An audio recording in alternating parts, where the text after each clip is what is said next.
প্রথম আলো এবং ডেইলি স্টারে অগ্নিসংযোগ ঘটানো হয়েছে। আমরা খুব স্পষ্টভাবে বলতে চাই, যারা এই কাজ করেছে তারা শরীফ ওসমান হাদী ভাইকে ধারণ করে না। তারা এই আন্দোলন, এই বিক্ষোভকে ভিন্ন দিকে প্রবাহের চেষ্টা করে যাচ্ছে। অবশ্যই প্রথম আলো ডেইলি স্টার নিয়ে আমাদের সমালোচনা রয়েছে, আমাদের বিরোধিতা রয়েছে। আমরা সেই কথা সবসময় বলেছি, বলে যাব, এবং আমাদের পক্ষের, আমাদের আদর্শকে ধারণ করে এইরকম প্রতিষ্ঠান দিয়েই আমরা এই ধরনের প্রতিষ্ঠানকে মোকাবেলা করব। কিন্তু পুরো বাংলাদেশ যখন আজকে ঐক্যবদ্ধ হওয়ার কথা, শরীফ ওসমান হাদীর শহীদি মৃত্যুকে ধারণ করে, তখন বাংলাদেশকে আজকে বিভাজিত করার চেষ্টা করা হচ্ছে। পুরো আন্তর্জাতিকভাবে দেখানোর চেষ্টা করা হচ্ছে, এখানে মিডিয়ায় আগুন লাগানো হচ্ছে, এখানে হটকারিতা হচ্ছে।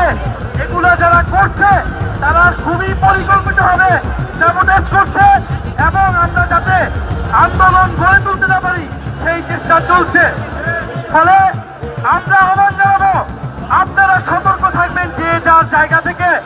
আমরা এই আন্দোলন অবশ্যই চালিয়ে যাব, এই শাহবাগে অনুষ্ঠান চালিয়ে যাব, এবং শরীফ ওসমান হাদী ভাইয়ের খুনিকে ফেরত না পর্যন্ত আমাদের আন্দোলন চলমান থাকবে। যারা আগুন লাগাচ্ছে তারাই বরং আন্দোলন বিরোধী অবস্থান নিচ্ছে। বিভিন্ন জায়গায় আমরা শুনছি সাংবাদিকদের উপর আক্রমণ করা হচ্ছে, সাংবাদিকরা এখনো বিল্ডিং এ আটক রয়েছে। আমরা সরকার এবং দায়িত্বশীলদেরকে বলবো, দ্রুততার সহিত সাংবাদিক এবং মিডিয়া প্রতিষ্ঠানের পক্ষে দাঁড়ান। আমরা আমাদের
दुर्भाग्यपूर्ण है।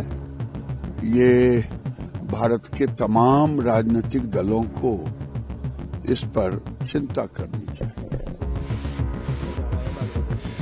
ये दुखद है और हमने सुना है कि उस्मान हादी की मौत में के खिलाफ वहाँ के जो जनजी प्रोटेस्टर हैं, जो युवा हैं, उनको लगता है कि उसमें भारतीयों का या किसी भारतीय का हाथ है। मुझे लगता है कि भारत की सरकार वहाँ के राजनयिकों को, जो हमारे राजनयिक हैं, जो हमारा वीज़ा ऑफिस है, जो एम्बेसडर ऑफिस है और जो वहाँ नागरिक भारतीय हैं, उनकी सुरक्षा प्रदान करेगा। पूरा विपक्ष अंतर्राष्ट्रीय मामले में भारत सरकार के साथ खड़ा है, इसमें कहीं कोई शक और शुबा नहीं है। देखिए, मैं समझता हूँ कि आप देखें सराउंडिंग्स पूरे पड़ोसी देशों में देखें तो रेडिकल्स जो हैं वो काफ़ी, मैं समझता हूँ, आक्रामक हो गए हैं, या फिर उस तरीके से उनके जो चीज़ें हैं, जो प्रदर्शन है वो या बातें उनमें आई हैं, ये हमारे लिए पूरे, मैं समझता हूँ, महादेश के लिए एक अच्छा संकेत नहीं है। इंडिया के संबंध पूरे राज्यों से, चाहे वहाँ बांग्लादेश हो, नेपाल हो, लंका हो, पहले काफ़ी अच्छे हुए करते थे। तो कहीं न कहीं मैं जरूर कहूँगा कूटनीतिक रूप से पुनः, मैं समझता हूँ, स्थिति को बहाल करनी चाहिए। और सबसे बड़ी बात, दो टूक बातें होनी चाहिए। और एक है शक्ति, जो है शक्ति से ही शांति आती है। वो हमें हमारी जो नीति है वो जरूर है स्पष्ट करनी चाहिए और बातें दो टूक आनी चाहिए। केवल आप उनको बुला के, उनके राजदूत को बुला के नहीं, कार्रवाई भी उसी ढंग से होनी चाहिए।